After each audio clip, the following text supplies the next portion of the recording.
Беларусь, Могилев облысы, Каничи ауылы. Бұл шіркеудің қандай әулиенің атымен аталғаны белгісіз. Мен еден деңгейінің қай жерде екенін көрсетемін. Сыланған қабырға төбеден жоғары. Еден деңгейінен төмен кірпіш қабырға. Бөренелер үшін құрылыс кезінде жасалған тауашалар. Мұнда 4 бұрышты қиманың қалың ағаш арқалықтары салынған. Ол жерде келесі сәулеге арналған тауашалар бар. Міне қарама-қарсы қабырғадағы тауашалар. Сәулетші жоспарлаған еден деңгейі қай жерде екені анық. Еден деңгейінен төмен қабырғада жұмбақ құрылым ашылды.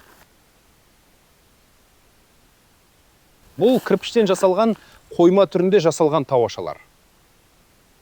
Олар кірпіш қабырғамен аяқталады. Ғибадатхананың қабырғасында осындай бірнеше тауашалар бар. Құрбандық үстелінің жанында, дәлірек айтсақ, құрбандық үстелінің астында. Бұл терезе саңылаулары емес, есіктер емес. Барлық тауашалар кірпіш қабырғалармен аяқталады. Бір тауашаның үстінде қабырғада ойық бар. Ол өту үшін өте төмен. Мұнда ешкім келмейді. Желдетуге көбірек ұқсайды. Үстінде еден арқалықтары болды. Ашу және тауашалар еден деңгейінен төмен орналасқан. Сырттай қарағанда ашылуы осылай көрінеді. Жер деңгейінен төмен созылған тесік. Қар еріп, жаңбыр жауса, мұнда су ағады.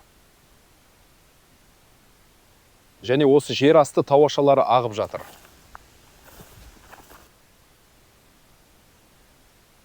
Неліктен діни ғимаратқа құрбандық үстелінің астындағы қабырғадағы тауашалар қажет, сақтау орны сияқты емес. Неліктен тауашалардың үстінде жасалған тесіктер бар? Бұл желдету ме, немесе жарықтандыру? Мүмкін, шіркеу дұғалар мен моральдық ілімдер үшін салынбаған шығар. Технологиялық шешімге көбірек ұқсайды. Мұнда олар су мен ауамен бірдеңе жасады.